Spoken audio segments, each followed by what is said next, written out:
अमरनाथ धाम से जुड़ी शिव पार्वती कथा। एक बार देवी पार्वती ने देवों के देव महादेव से पूछा, ऐसा क्यों है कि आप अजर हैं, अमर हैं, लेकिन मुझे हर जन्म के बाद नए स्वरूप में आकर फिर से बरसों तप के बाद आपको प्राप्त करना होता है। जब मुझे आपको पाना है तो मेरी तपस्या और इतनी कठिन परीक्षा क्यों? आपके कंठ में पड़ी नरमुंड माला और अमर होने के रहस्य क्या हैं? महादेव ने पहले तो देवी पार्वती के उन सवालों का जवाब देना उचित नहीं समझा, लेकिन पत्नीहाट के कारण कुछ गूढ़ रहस्य उन्हें बताने पड़े। शिव महापुराण में मृत्यु से लेकर अजर अमर तक के प्रसंग हैं, जिनमें एक साधना से जुड़ी अमृतकथा बड़ी रोचक है, जिसे भक्तजन अमृतत्व की कथा के रूप में जानते हैं। हर वर्ष हिमालय में अमरनाथ, कैलाश और मानसरोवर तीर्थ स्थलों में लाखों श्रद्धालु पहुंचते हैं, सैकड़ों किमी की पैदल यात्रा करते हैं। क्यों? यह विश्वास यूं ही नहीं उपजा। शिव के प्रिय अधिक मास अथवा आषाढ़ पूर्णिमा से श्रावण मास तक की पूर्णिमा के बीच अमरनाथ की यात्रा भक्तों को खुद से जुड़े रहस्यों के कारण और प्रासंगिक लगती है। पौराणिक मान्यताओं के अनुसार अमरनाथ की गुफा ही वह स्थान है जहां भगवान शिव ने पार्वती को अमर होने के गुप्त रहस्य बतलाए थे। उस दौरान उन दो ज्योतियों के अलावा तीसरा वहां कोई प्राणी नहीं था, न महादेव का नंदी और न ही उनका नाग, न सिर्फ एक गंगा और न ही गणपति कार्तिकेय। सबसे पहले नंदी को पहलगाम पर छोड़ा महादेव ने। गुप्त स्थान की तलाश में महादेव ने अपने वाहन नंदी को सबसे पहले छोड़ा। नंदी जिस जगह पर छूटा उसे ही पहलगाम कहा जाने लगा। अमरनाथ यात्रा यहीं से शुरू होती है। यहाँ से थोड़ा आगे चलने पर शिवजी ने अपनी जटाओं से चंद्रमा को अलग कर दिया। जिस जगह ऐसा किया वह चंदनवाड़ी कहलाती है। इसके बाद गंगा जी को पंचतरणी में और कंठाभूषण सर्पों को शेषनाग पर छोड़ दिया। इस प्रकार इस पड़ाव का नाम शेषनाग पड़ा।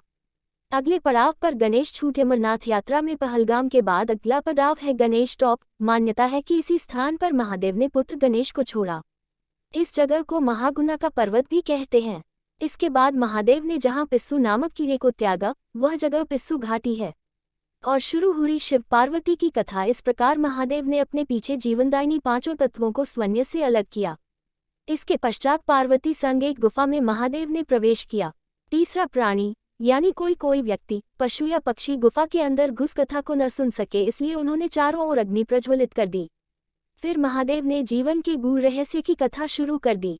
कथा सुनते सुनते सो गई पार्वती। कबूतरों ने सुनी। कहा जाता है कि कथा सुनते सुनते देवी पार्वती को नींद आ गई। वह सो गई और महादेव को ये पता नहीं चला, वह सुनाते रहे। ये कथा इस समय दो सफेद कबूतर सुन रहे थे और बीच बीच में गूं गूं की आवाज निकाल रहे थे। महादेव को लगा कि पार्वती मुझे सुन रही हैं और बीच बीच में हुंकार भर रही हैं।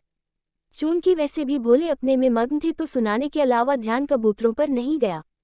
वे कबूतर अमर हुए और अब गुफा में होते ही उनके दर्शन दोनों कबूतर सुनते रहे। जब कथा समाप्त होने पर महादेव का ध्यान पार्वती पर गया तो उन्हें पता चला कि वे तो सो रही हैं।